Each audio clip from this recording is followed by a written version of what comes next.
नमस्कार, 11 क्लासेस में आपका बहुत बहुत स्वागत है। आइए हम लोग समसामयिक बिंदुओं पर बात करते हैं। कुछ महत्वपूर्ण आज के विषय होंगे जिसमें दरबार मूव क्या होता है, उसके बाद सुरक्षित दादा दादी व नाना नानी योजना, और उसके बाद हम विश्व प्रसन्नता रिपोर्ट 2020 के बारे में बारी बारी से बात करेंगे। आइए हम लोगों का आज का समसामयिक पहला विषय दरबार स्थानांतरण परंपरा क्या होती है। दरबार स्थानांतरण, अंग्रेजी में इसको दरबार मूव कहते हैं। यह क्या है? पहली बात, ये प्रारंभ कब हुआ था? जब जम्मू कश्मीर में डोगरा शासनकाल था, उस समय वहाँ के महाराजा रणवीर सिंह द्वारा दरबार स्थानांतरण की परंपरा प्रारंभ की गई थी। दरबार स्थानांतरण की परंपरा क्या थी?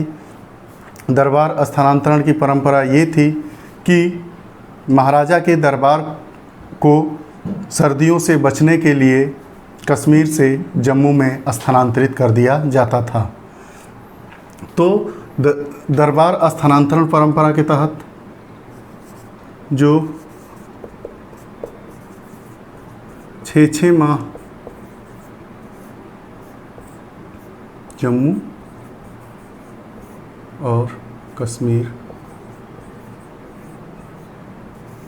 में सरकारी कामकाज होते थे। 1947 के आसपास डोगरा शासनकाल की समाप्ति हो गई और महाराजा के दरबार के स्थान पर जम्मू कश्मीर राज्य का सचिवालय व सरकारी कार्यालय आ गए। यह इस समय दरबार स्थानांतरण परंपरा चर्चा में क्यों है? एक सरकारी रिपोर्ट आई थी जिसमें यह बताया गया है कि इस परंपरा को जारी रखने में सरकारी खजाने से 100 करोड़ रुपए का व्यय होता है। जम्मू कश्मीर उच्च न्यायालय ने 5 मई 2020 को अपने ऐतिहासिक निर्णय में गृह मंत्रालय को इस केंद्र शासित प्रदेश में प्रचलित दरबार मूव के अभ्यास पर विचार करने का निर्देश दिया है कि गृह मंत्रालय यह बताए कि दरबार मूव की जो प्रक्रिया है, परंपरा है, वो लागू होनी चाहिए भविष्य में कि नहीं। अब इसके पक्ष में विचार क्या है, विपक्ष में विचार क्या है? तो पक्ष में विचार ये जाता है कि जम्मू व कश्मीर दो विभिन्न भाषाई और सांस्कृतिक क्षेत्रों के बीच भावनात्मक व परंपरागत एकीकरण को बल मिलेगा। दरबार स्थानांतरण परंपरा को जारी रखने के पक्ष में यह विचार दिया जा रहा है कि जम्मू व कश्मीर की दो विभिन्न सांस्कृतिक व भाषाई क्षेत्रों के बीच भावनात्मक व परंपरागत एकीकरण को इससे बल मिलेगा। और विपक्ष में तर्क ये दिया जा रहा है कि विज्ञान व प्रौद्योगिकी के क्षेत्र में बहुत विकास हुआ है। अब हम केवल सर्दी या गर्मी को ध्यान में रखते हुए सरकारी खजाने पर 100 करोड़ का अतिरिक्त खर्च करना लाजमी नहीं होगा। अब हम अपने कार्य करने के अनुकूल विज्ञान और तकनीकी के प्रयोग से अपने कार्यानुकूल दशाएं बना सकते हैं।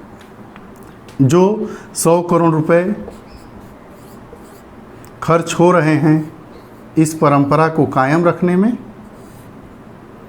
उस 100 करोड़ रुपए को इस केंद्र शासित प्रदेश के विकास संबंधी योजनाओं में खर्च करके और विकास योजनाओं को बल दिया जा सकता है।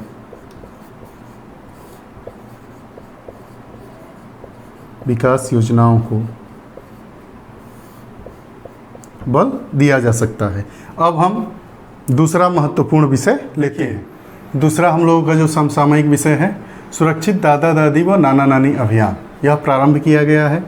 ठीक, कोविड-19 महामारी में वरिष्ठ नागरिकों के देखभाल हेतु ध्यान केंद्रित करना इसका उद्देश्य है।